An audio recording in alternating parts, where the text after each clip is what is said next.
My heartless lover episode 1। रात का वक्त मुंबई सिटी। कहते हैं कि मुंबई एक ऐसी जगह है जहाँ कभी रात नहीं होती और जहाँ रात नहीं होती वहाँ बुरे काम थोड़े कम होते हैं। लेकिन इस बात में कितनी सच्चाई है वो तो हम अभी जान जाएंगे। मुंबई के एक जंगल में जहाँ एक महल टाइप घर था, वहीं पर कुछ लोगों को बंद करके रखा गया था और वो लोग गिड़गिड़ा रहे थे। कुछ 4-5 लोग रहे होंगे। उनमें से एक सामने खड़े आदमियों की तरफ देख के बोला, जिन लोगों ने उन्हें बांधा था उनकी तरफ देख के बोला, साहब आप ही हम सबको मार दो, लेकिन उनके आने का इंतजार मत करो, हम मरने के लिए तैयार है। बस आप हमको ये गोली मार दो साहब। और तभी दूसरा आदमी जमीन पर अपना सर पटक कर रोते हुए बोला, सर प्लीज आप हमें मार क्यों नहीं देते, आप जहर दे दीजिए, भूखे शेर के सामने डाल दीजिए, मगरमच्छ वाले पानी में डाल दीजिए, बस उनके आने से पहले मार दीजिए। ये सुनकर सामने खड़े आदमियों को हटाकर एक आदमी आया। उम्र लगभग 25 के करीब रही होगी। थोड़ा सांवला, हाइट 5 फीट 6 इंच, काली आंखें, लेकिन बॉडी बहुत अच्छी, देखने में काफी हैंडसम लग रहा था। वो बंधे हुए आदमियों की तरफ देख के बोला, मरना तो तुम्हें है, लेकिन सर आ जाएंगे तो वो ही तय करेंगे कि तुम सबको कैसी मौत देनी है।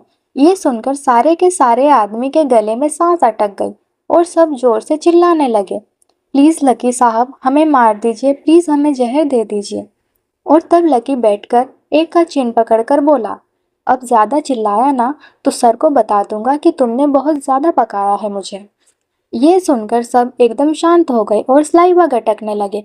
तो लकी ने झटके से उसे धकेल दिया और खड़े होते हुए अपने आदमियों से बोला, सबको बाहर ले जाओ, सर आते ही होंगे, तुम्हें पता है ना कि सर को इंतजार करना पसंद नहीं। ये सुनकर लकी के आदमियों ने हाँ में सर हिलाया और सर झुकाकर खड़े हो गए और लकी बाहर चला गया। तभी गेट के सामने 5 कार आके रुकी। ये देखकर लकी की सांसें भी एक पल के लिए थम गई, फिर भी थोड़ा हिम्मत करके आगे जाने लगा। और तभी पीछे के कार से एक आदमी निकला और जल्दी से आगे की कार के पास आया और कार का गेट खोलने लगा। कार का गेट खुलते ही एक आदमी, उम्र 25 की और चेहरे पर रौब, भूरी आंखें, उस पर ब्लू सनग्लासेस पहने हुए, हल्के गुलाबी होंठ, गोरे से फेस पर हल्की सेटअप दाढ़ी, वाइट शर्ट पर ब्लू जैकेट और पेंट ब्रांडेड फॉर्मल शूज पहने हुए वो काफी हैंडसम और डैशिंग लग रहा था, जिसको देखकर किसी की भी सांसें थम जाए। कोई भी उसका दीवाना होने से खुद को न रोक पाए। सिर्फ फेस ही नहीं, उसकी पूरी बॉडी में कोई कमी नहीं। बाहर आते ही वो लकी की तरफ देख के बोला, लकी। जैसे ही लकी ने ये सुना, वो भागकर उसके सामने आया और सर झुका के बोला, एएसएस। एएसएस बोला, लकी मुझे ये डोर खोलने वाले का कोई काम नहीं है, तुम्हें पता है ना कि मुझे इंतजार करना पसंद नहीं, और इसने पूरा 10 सेकंड मुझसे इंतजार कराया, तो अब तुम देखोगे उसका क्या करना है। ये सुनकर वो आदमी कांपने लगा जिसने कार का दरवाजा खोला था, लेकिन अब तो वो कुछ नहीं कर सकता था क्योंकि वो जानता था कि एएसएस से दया की आशा करना मतलब खुद के पैर पर कुल्हाड़ी मारना है। और दूसरी बार लकी ने हाँ में सर हिला दिया और बोला, सर वो लोग अंदर हैं, आप बस बता दीजिए कि क्या करना है उनके साथ। ये सुनकर एएसएस बोला, लकी तुम जानते हो ना कि सजा के वक्त मैं खुद रहता हूँ, जिससे अपने दुश्मन की आंखों में अपने लिए डर देख सकूं। ये सुनकर लकी ने फिर से हाँ में सर हिला दिया तो एएसएस अंदर चला गया। फिर लकी बाहर खड़े अपने आदमियों की तरफ देख के कार खोलने वाले आदमी की तरफ इशारा करके बोला, इसको बेसमेंट में ले जाओ जहाँ पर जंगली डॉग्स रहते हैं, वहीं पर छोड़ दो। ये सुनकर वो आदमी चिल्लाकर बोला, लकी यार मैं तो तेरा सबसे अच्छा दोस्त हूँ, तू ऐसा कैसे कर सकता है मेरे साथ, प्लीज मुझे छोड़ दे, मैं यहाँ से चला जाऊंगा, कभी तुम्हारे आसपास नहीं आऊंगा, उसे कुछ पता नहीं चलेगा। वो चिल्लाए जा रहा था लेकिन लकी कुछ नहीं बोल रहा था। वो अपनी आंखें बंद करके खड़ा था क्योंकि वो जानता था कि एएसएस से कुछ भी नहीं छिपा रह सकता। जब वो आदमी को लेकर सब चले गए तो वो खुद से बोला, तेरी किस्मत अच्छी थी मेरे दोस्त कि तू सिर्फ जंगली कुत्तों के सामने जा रहा है, वो सिर्फ तुझे नोच नोच कर खाएंगे, लेकिन उन लोगों के बारे में सोच जो अंदर है, उनके साथ क्या होने वाला है। इतना बोलकर लकी ने एक लंबी सांस ली और अंदर चला गया। अंदर एएसएस शान से सोफे पर बैठा था और तभी लकी आया।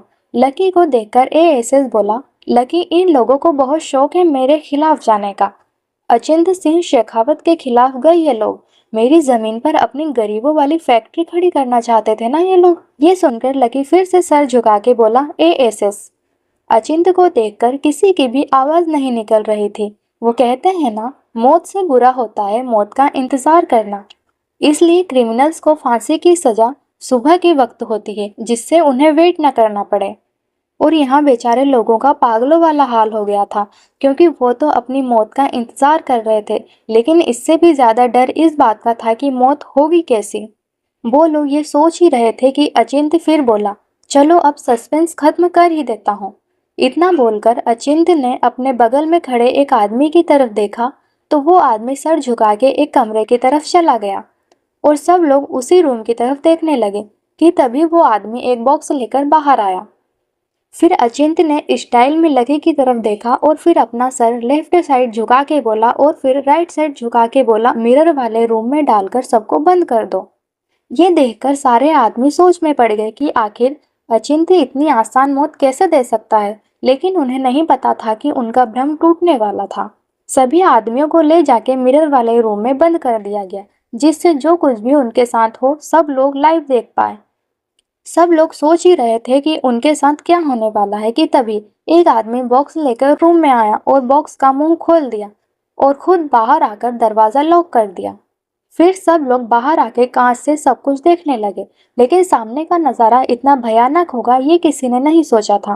बॉक्स में दुनिया भर के कीड़े मकोड़े, छिपकली, तिलचट्टा, ततैया, जोग, ढोले और भी जितने कीड़े मकोड़े जो भी इंसान को खून पीकर नोचते हैं, ऐसे सब मकोड़े थे और सभी निकलकर आदमियों की पूरी बॉडी पर फैल गए थे। कुछ नाक में घुस गए थे, कुछ कान में और कुछ आंखों में, कुछ मुंह में भी। सब भाग रहे थे क्योंकि वो सब मकोड़े उनकी बॉडी को नोच रहे थे, लेकिन वो लोग कहीं भाग भी नहीं पा रहे थे। यहाँ तक कि जो लोग बाहर खड़े थे उनसे भी ये सब बर्दाश्त नहीं हो रहा था। ऐसा लग रहा था कि उनकी बॉडी पर भी कीड़े रेंग रहे हैं, लेकिन वो लोग जा भी नहीं सकते थे, नहीं तो अचिंत उनको भी उसी रूम में बंद कर देता। इसलिए सब मजबूरी में वो सब देख रहे थे। सबको ये सब देखने में समस्या हो रही थी, लेकिन अचिंत तो ये सब ऐसे देख रहा था जैसे उसकी कोई पसंदीदा फिल्म हो, पॉपकॉर्न खा खा कर। फिर जब सबकी आवाज बंद हो गई तो वो उठा और लकी की तरफ देख के बोला, ये सब यहाँ से साफ हो जाना चाहिए। तुम्हें पता है ना कि मुझे गंदगी पसंद नहीं है। ये सुनकर लकी ने फिर से सर झुका के हाँ में सर हिला दिया। अचिंत जाने लगा कि तभी वहाँ एक लड़की आ गई। लड़की ने शॉर्ट कपड़े पहने हुए थे और फेस पर काफी मेकअप किया हुआ था, लेकिन वो काफी सुंदर लग रही थी। वो अचिंत की तरफ देख के जल्दी से उसके पास आई और बोली, हाय अचिंत, तुम्हें पता है ना मैं तुम्हारी दीवानी हूँ, पागल हूँ मैं तुम्हारे पीछे। फिर वो थोड़ा पास आते हुए अपने कपड़ों को अपने क्लीवेज के नीचे करते हुए बोली, देखो ना मैं कितनी खूबसूरत हूँ, लोग मरते हैं मेरे पास आने के लिए, लेकिन तुम यार एक बार देखो तो मेरी तरफ। लेकिन इससे पहले कि वो अचिंत के पास आती, अचिंत ने लकी की तरफ देखा और लकी समझ गया और लड़की को पकड़ लिया। फिर अचिंत बिना लड़की की तरफ देख बोला, लकी मुझे लगता है कि ये अपनी जवानी झेल नहीं पा रही है, तो जरा इनका उपचार कर दो।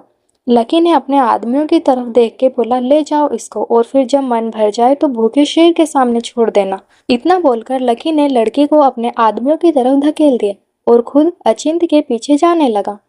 अचिंत ने भी अपना सनग्लासेस पहना और अपनी कार की तरफ निकल गया। आज के एपिसोड में बस इतना ही। क्या कभी पत्थर दिल अचिंत को होगा प्यार का एहसास? क्या कभी कोई अचिंत को दया करना सिखा पाएगा? क्या कोई निकाल पाएगा अचिंत को उसकी क्रूएल लाइफ से? ये सब जानने के लिए जुड़े रहिए मेरे चैनल से। अगला एपिसोड जल्दी ही अपलोड होगा। तब तक के लिए गुड बाय, थैंक यू।